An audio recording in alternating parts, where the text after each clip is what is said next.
Welcome to my channel. I'm Scott. In this video, I'm going to walk you through the process of valuing Kyndryl stock by analyzing their financial statements and dissecting their financial ratios, so we can determine if it's a buy or a sell. Let's get started with the model. This is a mid-cap company, 5.5 billion market cap. They're trading at $24 a share, and they have 233 million shares outstanding. Kyndryl offers technology and IT infrastructure services. Let's look at their financials. The way you value a company is you estimate the free cash flows into the future, and then you discount those numbers back to today's value. That's what we're doing in this video. And free cash flow is cash flow from operations minus capital expenditures. Free cash flow is negative every single year, but they had a really big negative in 2022. It's getting a little better, down to negative 94 million. Net income is the profit or loss on the income statements, revenue minus expenses. That's also negative each year. The negative is getting better, negative 2.3 billion and negative 188 million.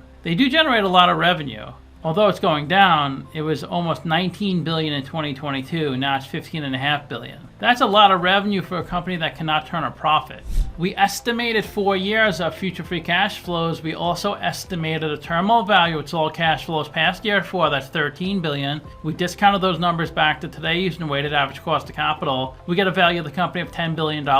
We divide that by 233 million shares. And we get a calculated stock price of $44. They're trading at $24, so they're trading at a 26% discount. It's a buy according to the model. These future free cash flow estimates are based off of analyst estimates and the company itself. They're expected to grow a lot in the future. Only time will tell if they'll be able to hit these targets. Do you think it's a buy or sell? Let me know in the comments. There are 59 companies in the same industry as Kyndryl, and if they have a number in red, they're worse than the median. If they have a number in blue, they're better. They spent a lot on CapEx, 517 million, one of the higher ones on this list. They use a lot of debt to fund their growth. Debt to equity ratio 4.1, second worst on this list. That means for every dollar of equity, they have $4.10 of debt. Of course, they do not pay a dividend, negative free cash flow. The only company with negative free cash flow on this list. They rank 20th in market cap at 5.5 billion.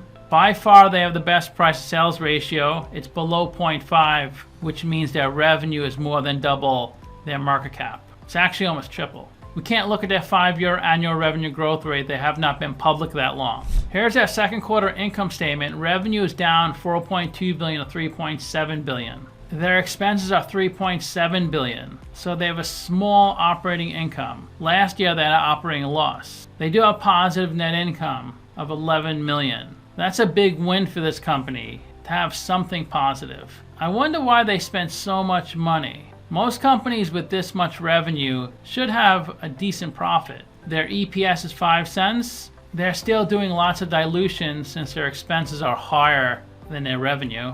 They added 2.5 million shares from last year. So to summarize, I have them trading at a 46% discount. I rank them 1 out of 10. Would I buy them? 1 out of 10. Ratios, also 1 out of 10.